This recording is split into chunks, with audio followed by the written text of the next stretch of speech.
पहले पाठ का सारा प्रश्न उत्तर कर लिए लोग। इस वीडियो में हम लोग दूसरे पाठ जिसका नाम है ढाते विश्वास के से पूछे जाने वाले जो एग्जाम में पूछे जाते हैं प्रश्न उसको करेंगे। तो चलिए पहले प्रश्न को देखते हैं। कह रहा है कि लक्ष्मी कौन है, उसके पति का क्या नाम है।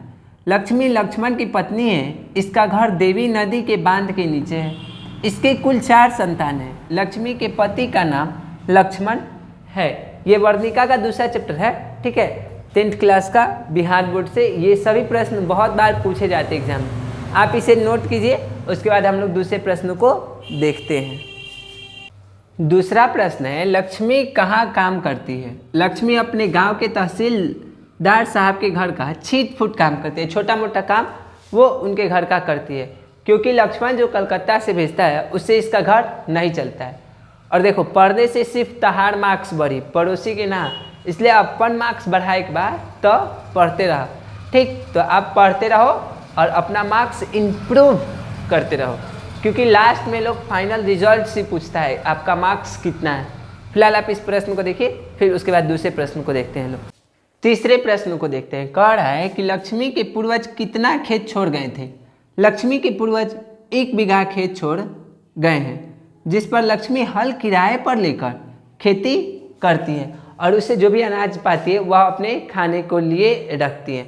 इसको आप लोग नोट करो। उसके बाद हम लोग चौथे प्रश्न को देखते हैं। लगातार बनाए गए आपके फेयर ही लास्ट में काम आएगा, क्योंकि बार बार आप तो वीडियो देख नहीं सकते, इसलिए फेयर जरूर से जरूर बनाएं। अब चलिए अगले प्रश्न को देखते हैं। कह रहा है कि लक्ष्मी को रात में नींद क्यों नहीं आ रही थी। लगातार कई दिनों से हो रहे भारी वर्षा के कारण लक्ष्मी को बाढ़ आने की चिंता सताने लगी, जिसके कारण इसे रात में नींद नहीं आ रही थी। इसे भी आप लिख लीजिए और ध्यान से अपना फेयर बनाते रहिए।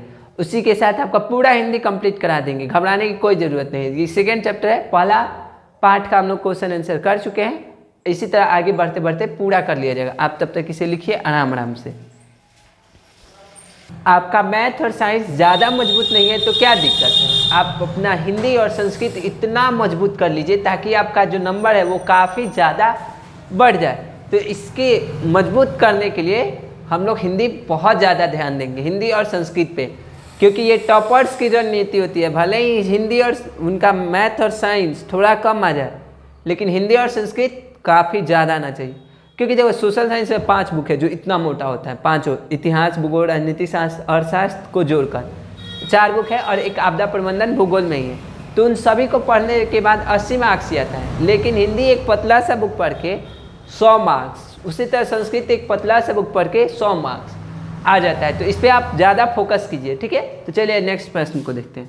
बाढ़ आने पर भी लोग गांव छोड़कर क्यों नहीं गए।